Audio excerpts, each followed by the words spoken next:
Muy bien, queridos hermanos, pues como he explicado hace un momento, vamos a cambiar un poquito el orden de nuestra exposición, de nuestro estudio de estos tres libros, Esdras, Nehemías y Esther, según como lo tenemos en las Biblias, y vamos a poner el libro de Esther primero, simplemente por una cuestión, como digo, cronológica.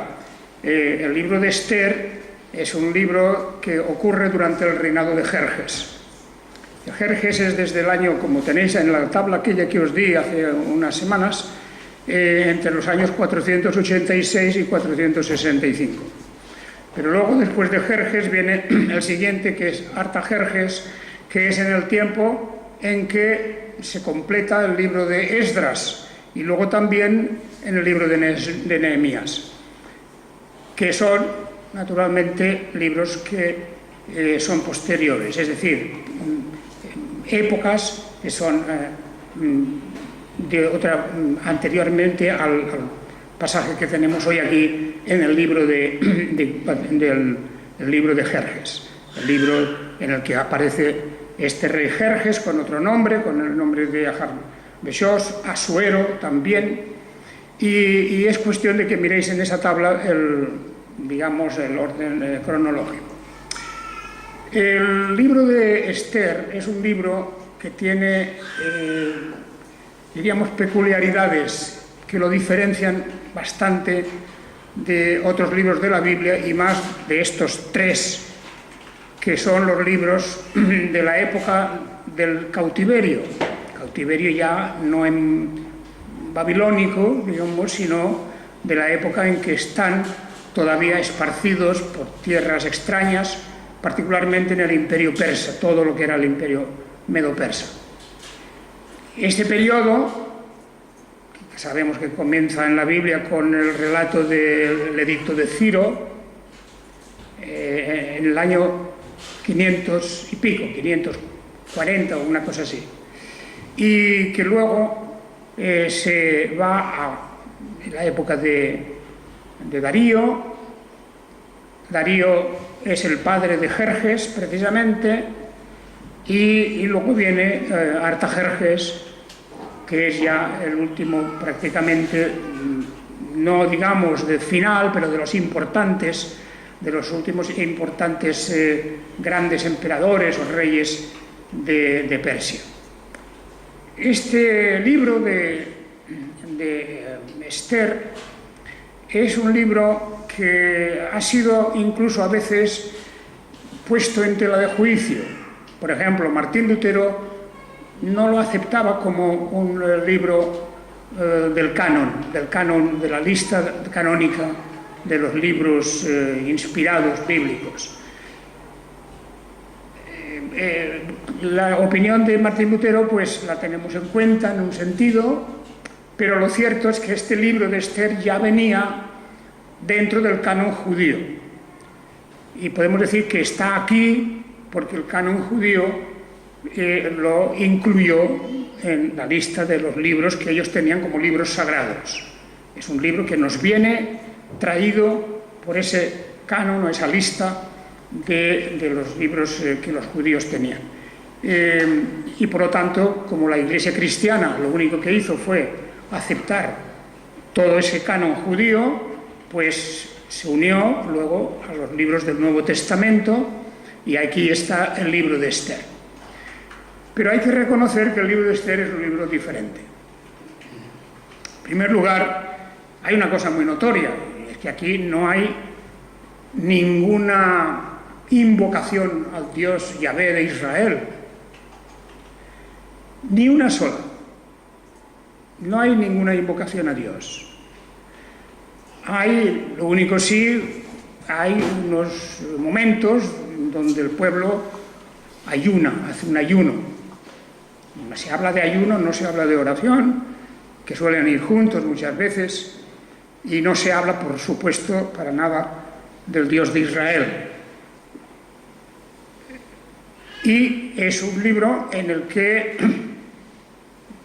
la narrativa, pues en cierta manera, que es un libro muy atractivo de leer, muy bueno, muy bonito, y además con hechos históricos reales.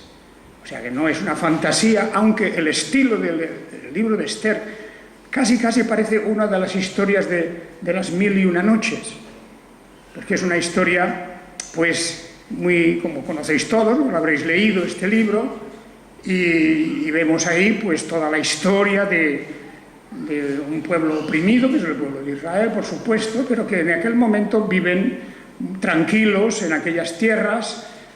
Ya estaba empezando el regreso de la época de Esdras para reconstruir el templo, etcétera, ya estaba en marcha, pero la inmensa mayoría del pueblo de Israel todavía vivía en Persia.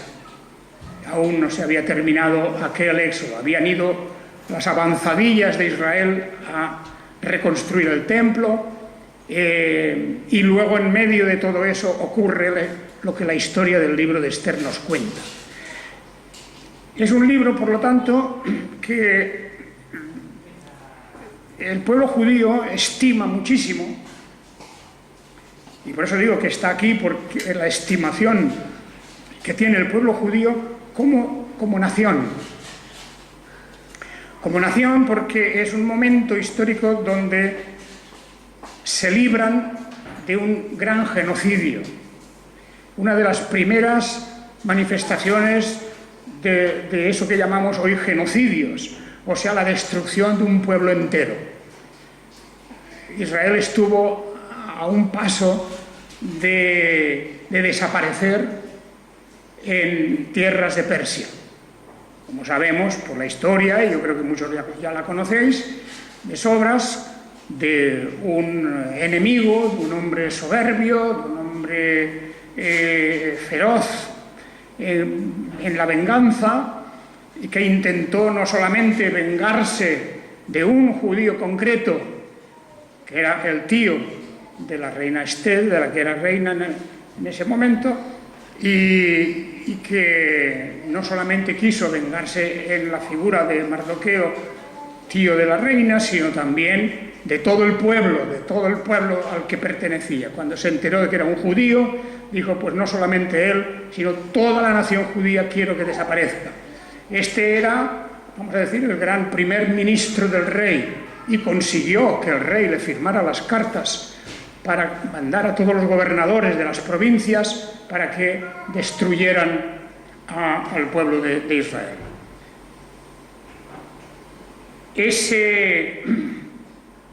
Esa situación dio lugar luego más tarde a una fiesta famosa entre los judíos, que no se menciona aquí, pero que tiene su razón, que es la fiesta del Purim. La fiesta del Purim para los judíos hoy y desde entonces es una fiesta importantísima, porque conmemora precisamente la liberación que tuvieron gracias a la intervención de la reina Esther. La palabra Purim es una palabra en plural. Pur significa suerte, echar suertes. Y el hombre malo de esta historia, Amán, aquel gran ministro con todos los poderes del rey, pues del rey Jerjes, para decidir la fecha en que iban a acometer, en que iban a realizar la matanza, pues echaron suertes, hasta que salió la suerte que, diríamos, habían establecido. Esto es una especie de juego, era algo así como si dijéramos, vamos, tenemos 3 o 4 dados, tiramos los dados, y cuando todos salgan 5, por ejemplo, pues tienen que salir los 3 o los 4 a la vez, el número 5, pues entonces esa es la fecha en la que vamos a hacer lo que estamos pensando. Eso viene precisamente en el libro de Esther, capítulo 3, versículo 7, dice, en el mes primero, que es el mes de Nisán, en el año 12º, el rey Asuero hizo caer Pur. Es decir, la suerte delante de Amán, día por día y mes por mes, y la suerte salió para el mes 12º, que es el mes de Adar. De manera que ya delante del rey se hizo esta especie diríamos, de sorteo. Seguramente eso lo hizo, naturalmente fue el propio Amán quien provocó delante de Amán, dice, y se hizo de tal manera que cayó la suerte en el mes 12º, el mes de Adar. Esto es el momento en que se iba a realizar lo que establecía la suerte, la Pur. Y Purim es lo que todos los años, en esa fecha, los judíos hoy celebran. Es casi como una especie de fiesta de enorme alegría, casi lo han convertido en un carnaval, porque también se disfrazan y hacen fiestas y banquete y comida y todo eso. Era un momento muy delicado, porque cuando llegara aquella fiesta, aquel momento, aquel día, a la vez, en todo el imperio se iba a practicar el genocidio, tenían que matar a todos los judíos.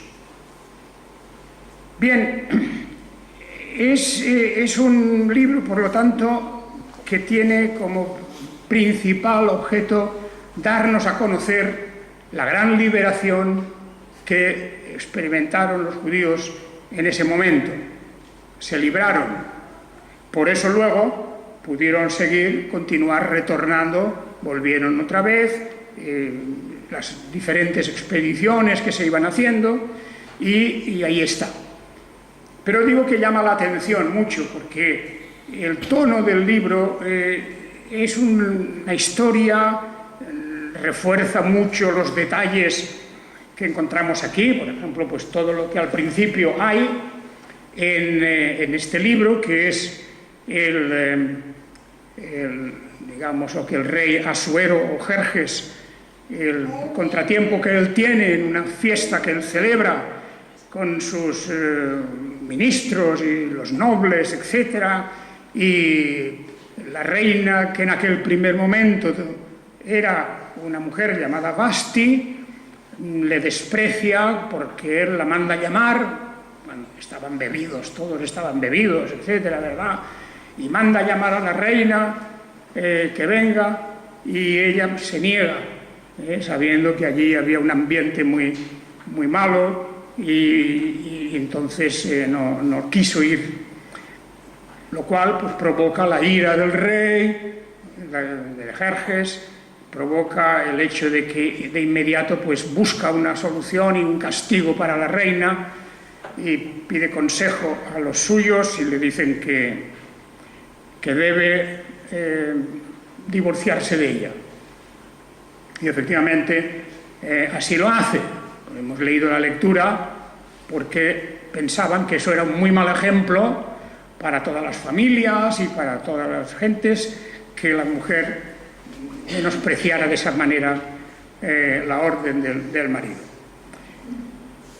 Bien, toda esa historia, como digo, pues bueno, es magnífica en el sentido de que es un relato muy bien elaborado, muy emocionante, y insisto que en este libro la gran lección que tenemos es que la providencia divina, la providencia de Dios, hace posible la salvación de toda la nación israelita y al mismo tiempo el castigo de la soberbia y de las malas artes de aquel hombre, Amán, que se había encaprichado. Pues bueno, él pensaba que iba a ser prácticamente el sucesor del rey. Y de ahí viene pues el relato que tenemos delante de nosotros. Insisto en que no se trata de minimizar la importancia del libro, tiene mucha importancia también, históricamente.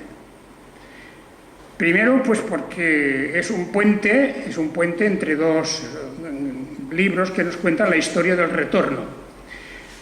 Segundo lugar, porque hay aquí unos personajes que son verdaderamente heroicos, que son Mardoqueo y su sobrina Esther.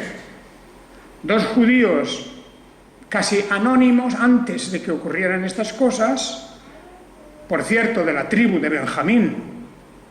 Ya sabemos que en este tiempo los únicos judíos que quedaban realmente eran los de la tribu de Leví, los sacerdotes, etc., los de Judá y los de la tribu de Benjamín. Mardoqueo y Esther eran de la tribu de Benjamín, como el apóstol Pablo. Y podemos decir que eran personas, porque la tribu de Benjamín tenía fama de eso, de ser personas resistentes, duras, resistentes y yo diría que hasta incluso tercas, en el sentido de que cuando se determinaban por algo y cuando decidían algo no había manera de hacerlos echar atrás. Particularmente Mardoqueo. Mardoqueo era un hombre firme en sus convicciones y que no transigía de ninguna manera ante el capricho de uno como Amán. Este Amán es el personaje negro de toda la historia. No es el rey Jerjes. En realidad el rey Jerjes es, como muchos de aquellos reyes, era también manipulable, ¿verdad? Venía uno, le decía una cosa al oído, decía otro, venía... en fin, era algo que estaba siempre vendido a los informes que le podían dar. Pero Amán, este gran ministro de Jerjes, era un hombre con unas ambiciones tan ilimitadas, con unas ambiciones tan enormes, que no podía tolerar que uno cualquiera no se inclinara delante de él cuando pasaba. Mardoqueo, el tío de la reina, de Esther más adelante ya, estaba normalmente cerca de la puerta del palacio. Cuando salía este gran ministro, Amán, pues todo el mundo hacía reverencia y todo el mundo se inclinaba, pero él no lo hacía. Y no lo hacía indudablemente, yo creo, por sus convicciones religiosas, que no se mencionan expresamente, pero él era un judío de la tribu de Benjamín y, como digo antes, terco y duro y firme en sus convicciones. Bueno, pues ahí tenemos a un verdadero judío. También Pablo, el apóstol Pablo, de la misma tribu de Benjamín, también él era así. El apóstol Pablo también era terco, duro, firme en sus convicciones, no le hacían bailar de un lado para otro de ningún modo, ni con amenazas ni con halagos. Y esa era una característica de Benjamín. Pues bien, la reina Basti, la primera esposa de Artajerjes que sepamos, fue separada de palacio, se divorció, la divorciaron, mejor dicho, y entonces el rey dijo, bueno, pues ahora quiero tener otra esposa. Y entonces, pues, bueno, todas las mujeres del reino, según las costumbres de la época, estaban a su disposición. Por cierto, Esther, como vemos, Esther naturalmente fue la elegida. Llevaron delante del rey, llevaron todas las esposas, o mejor dicho, las mujeres, todas las mujeres solteras que seleccionaron, hicieron una selección, las llevaron, las presentaron al rey, después de engalanarlas, etcétera. Aquí se cuentan todos esos detalles, están aquí en el libro, y el rey se fijó en Esther.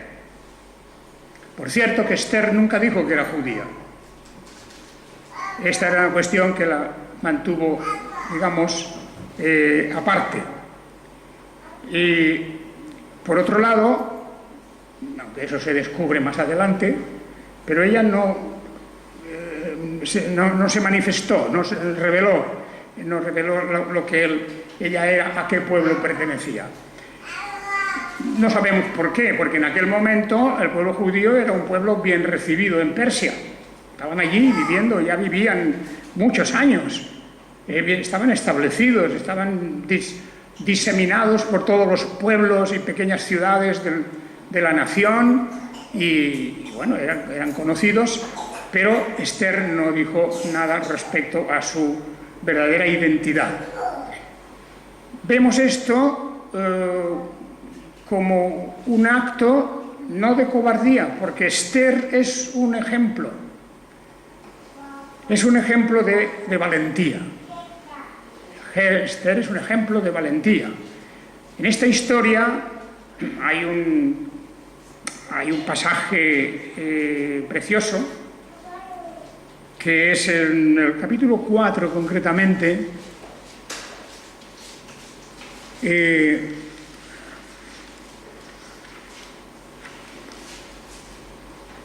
a ver si es el versículos 13...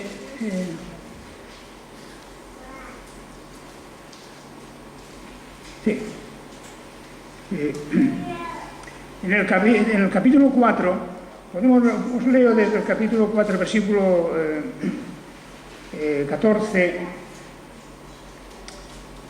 cuando Mardoqueo le avisa a Esther del peligro que corre, porque Esther se atreve a presentarse delante del rey sin ser convocada. Y eso estaba castigado con una pena de muerte. El presentarse ante el rey por las buenas, aunque fuera la reina misma, estaba penado con la pena de muerte. Eso es lo que había. Y por lo tanto, Mardoqueo avisa a Esther y le dice, no creas dentro de tu alma que has de escapar en la casa del rey más que cualquier otro judío. Por cuanto si en este momento callas, socorro y liberación vendrá de alguna otra parte para los judíos, pero tú y la casa de tu padre perecerán. Y quién sabe si para un tiempo como este has llegado al reino. Y Esther dijo que respondieran a Mardoqueo, le envió el mensaje, le dijo, ve y reúne a todos los judíos que están en Susa y ayunad por mí y no comáis ni bebáis durante 3 días, ni de noche ni de día, yo también ayunaré, igualmente con mis doncellas, y entonces acudiré al rey, aunque no sea conforme a la ley. Y si he de perecer, que perezca. Mira que hay esa famosa frase, casi que podríamos ponerla como el lema principal del libro de Esther. Si he de perecer, que perezca. Como diciendo, yo me sacrifico, me doy, me entrego para la liberación de mi pueblo. Por eso decía antes que este libro, entre sus enseñanzas, que las tiene, y muy importantes, es la de la abnegación, la del desprendimiento, la de la, diríamos, la generosidad enorme de la reina Esther, que se ofrece como víctima para intentar, por lo menos, presentarse ante el rey y a ver si puede hacerle cambiar de parecer. Ese es el gesto que tiene Esther, y digo, de esa generosidad, pues no hay muchos casos en la historia de la humanidad. Se ofrece como víctima propiciatoria. Incluso diríamos, podría ser pues como un tipo, eso que se suele llamar tipos, que son como una especie de anticipo de lo que es la figura de nuestro Señor Jesucristo, en el sentido de que el uno muere por los demás, por salvar a un pueblo, por salvar a una nación. Esto es lo que hace esta reina Esther. Y bien, ella también, como vemos, se habla del ayuno. Hemos de pensar que en el ayuno había oración también, porque suelen ir juntos, pero de momento aquí no hay ninguna especie, digamos, de alusión o de referencia a esas invocaciones que vemos en el libro de Esdras. En el libro de Esdras, en cuanto hay un gran peligro vemos a Esdras clamando al cielo, Señor, Dios, Yahvé, Dios de Israel, en esas expresiones tan típicas del libro de Esdras y de Nehemías también, que aquí han desaparecido por completo. Y no sabemos la razón, pero eran judíos y de la tribu de Judá o de Benjamín o de Leví, por lo tanto el factor religioso estaba ahí presente, aunque el libro no lo recoge. Bien, la historia es bonito leerla. Es decir, no vamos a hacer un comentario de cada capítulo. Primero, pues porque cuestiones doctrinales, aparte de todos estos gestos simbólicos que hay, pues no hay nada digno de mención en el terreno de la doctrina propiamente, de la doctrina teológicamente hablando. Pero como es una historia tan fácil de leer, donde no hay apenas obstáculos para comprender el texto ni nada, pues yo lo que os recomiendo es que la leáis, porque es verdaderamente magnífica y yo poco podría añadir más que todos estos detalles que estoy dando aquí hasta llegar al momento final, que es la institución de la fiesta del Purim. La misma fecha que Amán había elegido, después de echar suertes, etc., la misma fecha para destruir al pueblo judío, esa es la fecha y el nombre incluso con el que el pueblo judío desde entonces hasta aquí cada año celebra con alegría en todo el mundo hoy día, porque eso es una fiesta universal de todos los judíos en todas partes, ¿verdad? Y celebran que Dios les libró. La reina Esther como instrumento de Dios. Se libraron del gran genocidio que podía haber acabado con el pueblo judío de haberse llevado a cabo. De manera que, ¿qué más podemos decir de este libro? Aparte de lo que digo yo, es que lo leáis, aunque lo hayáis leído hace poco, aunque lo tengáis fresco en la mente, vale la pena, y sobre todo mirando estos detalles, ¿verdad? Que son verdaderamente interesantes, de cómo, por una parte, Dios salva a su pueblo y por otra parte, Dios destruye a aquellos que querían acabar y exterminar a su pueblo Israel.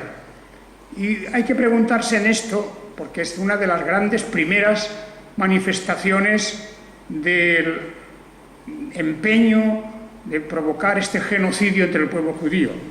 Claro, antes había ocurrido en Egipto, al salir de Egipto, pues que el faraón, la orden que tenía, digamos, el capricho que tenía o la voluntad que tenía en su mente era terminar con aquel pueblo que se le escapaba de las manos. Y Dios los libró, como bien sabemos. Y bueno, luego han habido, en la misma historia bíblica, pues han habido momentos en que, si no un exterminio total, pues sí que han habido amenazas en las guerras diversas con los filisteos y con otros de terminar con el pueblo de Israel. Y no digamos ya esa cuestión del genocidio, lo que significó en el siglo XX, al principio, desde el siglo XX ya, bueno, antes del siglo XX ya venían las persecuciones en Rusia y en Europa Oriental, las persecuciones contra los judíos. Y luego se extienden a Alemania y luego viene toda la Segunda Guerra Mundial con todo ya la orden de exterminio total del pueblo judío. De manera que es un fenómeno el que ocurre aquí, que nos da un precedente que luego, desgraciadamente, se vivió aquí durante la mitad del siglo XX, la primera mitad del siglo XX. Podemos aprender muchas cosas, pues. La una es la providencia de Dios. los detalles de toda esta historia. Mardoqueo, que era uno más, un judío más, de la tribu de Benjamín, pues acostumbraba a pasar muchos ratos del día sentado allí cerca de la puerta del palacio. Y un buen día oye una conversación de dos servidores del palacio y se entera de qué es lo que se estaba tramando. No hay duda que, digamos, ese complot de los dos eunucos, ¿verdad? Es una historia que la vemos aquí en estos capítulos 2, 3. Bueno, dice cada día Mardoqueo se paseaba delante del patio del harén para saber cómo estaba Ester y cómo la trataban. Y al llegar el turno de cada doncella para acudir al rey Asuero, al cabo de haber estado 12 meses sometidas al reglamento, etcétera, etcétera, entonces la doncella acudía al rey y todo lo que ella pedía le era dado para llevar consigo del harén al palacio real. Y entonces, cuando Ester entró, le tocó el turno, todavía todo ahí un protocolo, dice, cuando le tocó el turno de ir al rey a Ester, hija de Abihail, tío de Mardoqueo, quien la había tomado por hija suya, la había hijado, ella no solicitó cosa alguna, sino lo que había indicado Hegai, eunuco del rey, guardián de las mujeres, pues Ester hallaba gracia en los ojos de todos cuantos la veían. Así pues, Ester fue llevada al rey Asuero a su palacio real en el mes 10º, que es el mes de Tebet, en el año 7º. Y amó el rey a Ester más que a todas las mujeres y logró ante él más gracia y favor que todas las otras. Y ahí viene el momento en que elige y se celebra la boda, el banquete y todas estas cosas. Y luego viene en ese capítulo 3 que se descubre al enemigo de los judíos, que es este Amán. Mardoqueo no se inclinaba. Todos los súbditos del rey que estaban en la puerta real se inclinaban y se postraban ante Amán porque el rey así lo había dispuesto. Pero Mardoqueo no se inclinaba ni se postraba ante él. Y los súbditos del rey que estaban en la puerta real preguntaban a Mardoqueo, ¿por qué desafía el mandato del rey? Y preguntándole cada día, sin que él les prestara atención, ocurrió que lo denunciaron a Amán, para ver si Mardoqueo se mantendría firme a su dicho, por cuanto él les había declarado que era judío. Mardoqueo había revelado, manifestado que él era judío. Ester, de momento, no había dicho nada al casarse. Y cuando Amán observó que Mardoqueo no se inclinaba ni se postraba ante él, se llenó de furor. Pero tuvo en poco poner mano en Mardoqueo solamente, pues como le habían declarado cuál era el pueblo de Mardoqueo, Amán procuró exterminar a todos los judíos que había en el reino de Asuero, por ser el pueblo de Mardoqueo. Y en el mes primero, que es el mes de Nisán, en el año 12º, el rey Asuero, del rey Asuero, uno hizo caer alguien echó las suertes delante de Amán. Seguramente este uno que habla aquí era pues alguno de estos magos o sacerdotes paganos o cualquiera de los que hacían esto, echar suertes, y cayó efectivamente así la suerte. Y viene de ahí toda la aventura y todo diríamos, el relato de cómo poco a poco se va a extender, porque Asuero, el rey, escucha la petición de Amán. Amán va a pedirle expresamente que autorice la muerte no solamente de Mardoqueo, sino también del pueblo judío entero, ¿verdad? Cosa que se le concede. En el día 13 del mes primero fueron llamados los escribas del rey, fue escrito conforme a todo lo que ordenó Amán, a los sátrapas del rey, a los gobernadores que estaban sobre cada provincia y a los príncipes de cada pueblo, a cada provincia conforme a su escritura y a cada pueblo según su lengua, fue escrito en el nombre del rey Asuero y sellado con el sello real. Y los decretos fueron enviados por correos a todas las provincias del rey, ordenando destruir, matar y exterminar a todos los judíos, desde el joven hasta el viejo, niños y mujeres, en un mismo día, el 13 del mes 12º, o sea, el de Adar, y saquear sus bienes. Bueno, ahí todos los preparativos, y viene todo lo que en el capítulo 4 ya nos dice, todo lo que se proponen hacer, y también la reacción de los judíos y la reacción de Esther.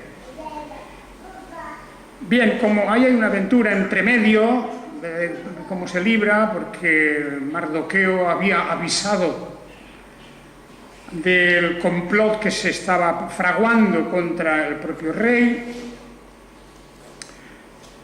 Eso había quedado escrito en unas crónicas y como ocurre muchas veces, providencialmente, un buen día el rey se puso a leer esas y dijo, bueno, ¿y qué se ha hecho a este hombre que hizo este servicio? Ah, pues no se ha hecho nada. No se ha hecho nada. Y entonces el rey llama a Amán y le dice, ¿tú qué harías con el hombre que ha prestado un servicio tan grande al rey, tal y cual? Y Amán se hinchó de orgullo, como pensando, esto lo dice por mí, soy yo. Y entonces, pues bueno, dice, yo lo pondría, bueno, le daría el poder máximo, lo pondría al frente de todo, en fin, hace una serie de peticiones diciendo lo que haría a esa persona. Y efectivamente resulta que no era él, claro, esto era Mardoqueo mismo. Y toda esa historia pues tiene esos momentos, ¿verdad?, diríamos, de interés, de cómo la providencia de Dios va actuando de tal manera que el pueblo de Dios se libra, sus enemigos son castigados, porque murió Amán y sus 10 hijos. Los 10 hijos de Amán, de los que él se ufanaba mucho, etc., fueron condenados a muerte, cuando el rey se enteró de lo que verdaderamente había ocurrido. Y así es un resumen de este libro. Yo creo que los detalles no caben aquí en esto. No pensaba más que hacer esta referencia, porque digo que el estudio de este libro, capítulo por capítulo, me parece que para vosotros iba a ser un poco digamos, no pesado, pero demasiado extenso. Toda esta historia, que ya la conocéis y que es muy interesante que la volváis a leer por los detalles de los que yo he mencionado unos cuantos aquí, detalles que le dan mucha fuerza a la historia, ¿verdad? Esa reserva que Esther hace de su propia condición de judía en un principio, ¿verdad? Y también el mismo Mardoqueo, pues no había distinción allí, llega un momento en que él había reconocido que él era judío, y entonces eso sirvió para que Amán intentara producir toda la matanza que estaba en su mente realizar. Y bien, con esto quedémonos con esta última idea de la fiesta del Purim. Gran celebración de la alegría, del gozo, de la redención, de la salvación, de la supervivencia de un pueblo que había estado al borde mismo de la extinción en aquel tiempo. Y la reina Esther, pues fue y es el símbolo para, por cierto, los judíos no la llaman Esther.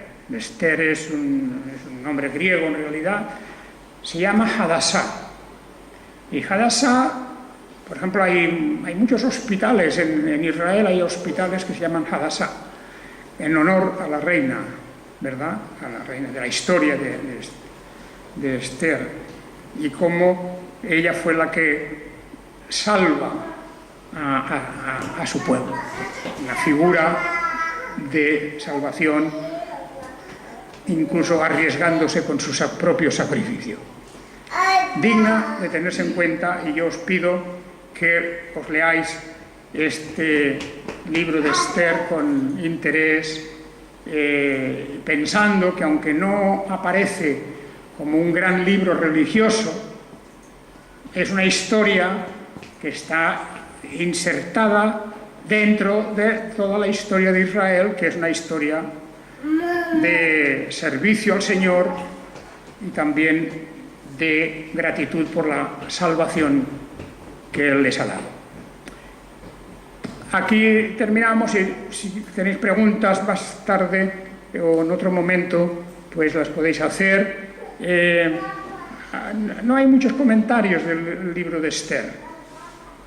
Yo tengo uno de los mejores, lo que pasa es que está en inglés, etcétera, y es muy técnico, con estudio de palabras originales, de palabras en hebreo y tal, etcétera. Pero como es una historia tan sencilla y atractiva, pues vais a disfrutar. Si no habéis leído hace tiempo el libro de Esther, mirad los detalles, porque ellos son muy importantes. Y bien, hasta aquí, que el Señor pues os bendiga.